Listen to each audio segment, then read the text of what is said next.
Hello dear students. और आप लोग सब कैसे हैं? उम्मीद करती हूँ आप सब बहुत ही अच्छे होंगे। तो today we are going to start a new topic that is cell injury. तो आज हम लोग सेल इंजरी में क्या पढ़ने वाले हैं? सेल इंजरी में there are reversible and irreversible cell injury. तो what is reversible cell injury? Reversible cell injury happens due to hypoxia.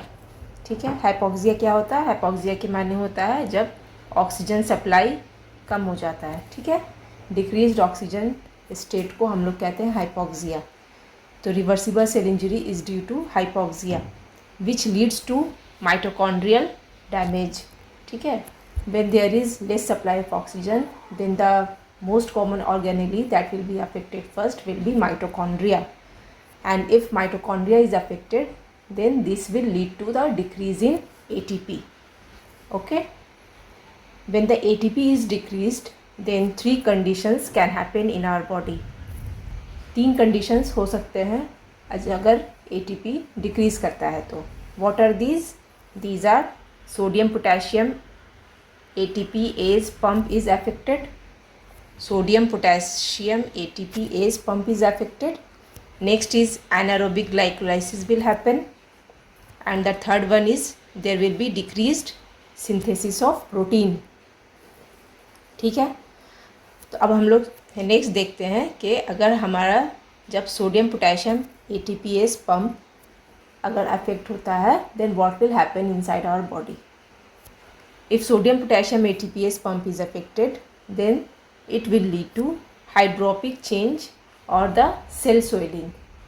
Cell के अंदर बहुत सारा वाटर जमा हो जाता है जिसकी वजह से सेल स्वेल होता है, और इस सेल स्वेलिंग के प्रोसेस को कहते हैं hydropic change. And what else will happen? There will be endoplasmic reticulum swelling. Again what will happen? There will be loss of microvilli. Cell surface के ऊपर बहुत सारे माइक्रोविलाई होते हैं, लेकिन जब ये चेंज होता है, जब सेल के अंदर there will be accumulation of water, then this microvilli will be lost. Okay, और क्या होगा? There will be cell bleb formation. Cell membrane के ऊपर बहुत सारा इस तरह का, अगर ये एक सेल मेम्ब्रेन है तो इसके ऊपर इस तरह का सेल ब्लेब बनता है so that it can accumulate more of water. और क्या होगा? and there will be formation of myelin figures. okay, we will discuss about the myelin figures later in the video. इसके बाद हम लोग क्या देखेंगे? इसके बाद हम लोग देखेंगे कि अब एनारोबिक ग्लाइकोलाइसिस में क्या हो रहा है। एनारोबिक ग्लाइकोलाइसिस में there will be lactic acidosis, क्योंकि हम लोग we know that in anaerobic glycolysis lactic acid is forming, so lactic acidosis will happen. और जब लैक्टिक एसिडोसिस होगा then this will lead to decrease in pH. Lactic acid एक acid है and we know that this will lead to decrease in the pH. जब pH decrease होता है in the acidic condition, this will lead to nuclear chromatin clumping. Nuclear chromatin clumping, ठीक है, nucleus का जो क्रोमैटिन्स है वो क्लम्प हो जाते हैं, तो उसको कहते हैं न्यूक्लियर क्रोमैटिन क्लम्पिंग। नेक्स्ट क्या है? उसके बाद है डिक्रीज्ड प्रोटीन सिंथेसिस। तो डिक्रीज्ड प्रोटीन सिंथेसिस किस लिए होता है? This is due to the detachment of ribosomes. Detachment of ribosomes, ठीक है, कहाँ से? From the endoplasmic reticulum. हम लोग जानते हैं ribosome is attached at the endoplasmic reticulum and this leads to synthesis of protein. That is why this will lead to an increase in the fat synthesis. Fat synthesis क्यों होता है? क्योंकि protein synthesis कम हो जाता है, इसलिए इसके reciprocal fat synthesis बढ़ जाता है। We know that rough endoplasmic reticulum is forming protein and smooth endoplasmic reticulum is forming the fats. If protein synthesis is decreasing, then this will ultimately lead to an increase in the fat synthesis, and these fats will be deposited in organs like livers and heart.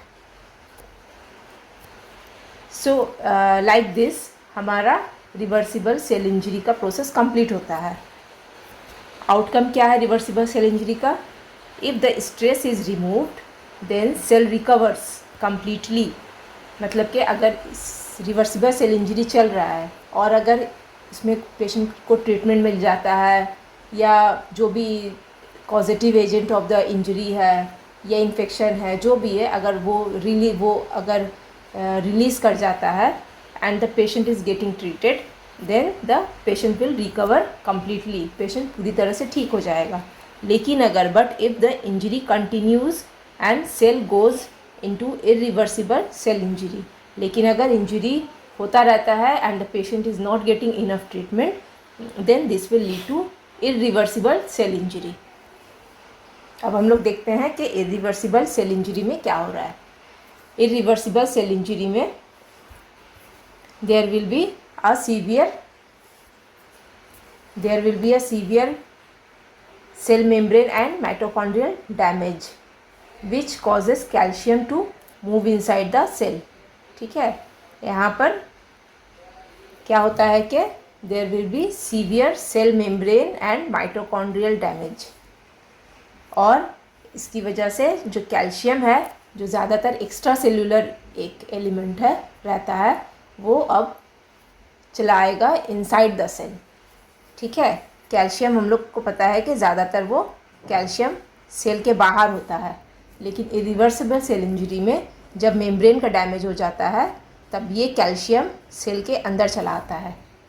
ठीक है, तो ये जो increased calcium level inside the cell हुआ है, उससे क्या होगा कि ये this calcium is deposited in the mitochondria. This will lead to the formation of amorphous flocculent densities। amorphous flocculent densities, ये amorphous flocculent densities ये बनता है inside the mitochondria due to the accumulation of calcium। ये बहुत important है, इसको याद रखना। इसके बाद क्या होता है? There will be activation of certain enzymes like phospholipase, protease and nuclease leading to the nuclear changes।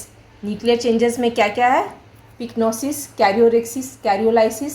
I have explained this pycnosis, karyorrhexis and karyolysis in my early video of necrosis। okay, pycnosis के मतलब होता है there is shrinkage in the size of nucleus। karyorrhexis के मतलब होता है there is fragmentation of nucleus and karyolysis is the total lysis or there will be dissolution of the nucleus। Outcome क्या है इरिवर्सिबल सेल इंजरी का? Outcome है the cell death. ठीक है, अगर इरिवर्सिबल सेल इंजरी जब प्रोग्रेस करता है और इंजरी कंटिन्यू रहता है तब this will lead to the cell death. तो सेल डेथ में क्या क्या है? नेक्रोसिस एंड एपोप्टोसिस, इसके अलावा और भी है, हम लोग वीडियो में आगे देखते हैं। इसके बाद हम लोग चलते हैं, ये रिवर्सिबल सेल इंजरी कंप्लीट हो गया। अब हम लोग देख लेंगे एक बार, ये वो आगे हम लोग पढ़े थे ना माइलिन फिगर्स। माइलिन फिगर्स क्या है? तो ये है माइलिन फिगर। ठीक है, ये है माइलिन फिगर। तो माइलिन फिगर में these are the concentric lamellations seen under electron microscopy. ठीक है, ये माइलिन फिगर्स हमेशा इलेक्ट्रॉन माइक्रोस्कोपी में ही देखा जा सकता है एज कॉन्सेंट्रिक लैमेलेशंस। इसको बहुत लोग अनियन पील अपीयरेंस भी बोलते हैं। These are composed of phospholipids and calcium, लेकिन मोर फॉस्फोलिपिड दैन कैल्शियम। ठीक है, फॉस्फोलिपिड ज़्यादा होता है, कैल्शियम कुछ कम होता है, like 90% and 10%। And they are also seen in both reversible and irreversible cell injury. ये दोनों में ही reversible and irreversible cell injury दोनों में ही देखा जाता है, लेकिन they are more common in irreversible cell injury than the reversible cell injury. Irreversible cell injury में ज़्यादा होता है। Now the cell deaths. तो सेल डेथ्स क्या क्या है? सेल डेथ्स हम लोग नेक्रोसिस और अपोप्टोसिस, तो हम लोग 2 टाइप ऑफ सेल डेथ्स पढ़ चुके हैं। तो पहला है नेक्रोसिस। नेक्रोसिस और एपोप्टोसिस का वीडियो पहले हो चुका है, यू कैन वॉच दैट। उसके बाद है एपोप्टोसिस, ठीक है। इसके बाद आता है नेक्रोप्टोसिस। नेक्रोप्टोसिस,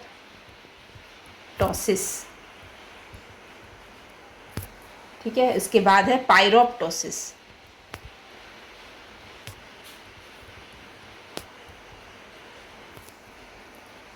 और है एनोइकिस एंड फेरोप्टोसिस।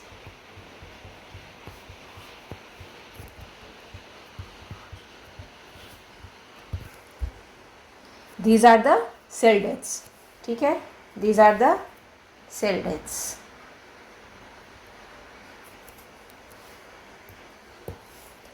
तो ये सारा था अबाउट सेल इंजरी। ये एक बहुत ही छोटा सा टॉपिक है, इसको अच्छे से बस इतना ही पढ़ लेने से काफ़ी है।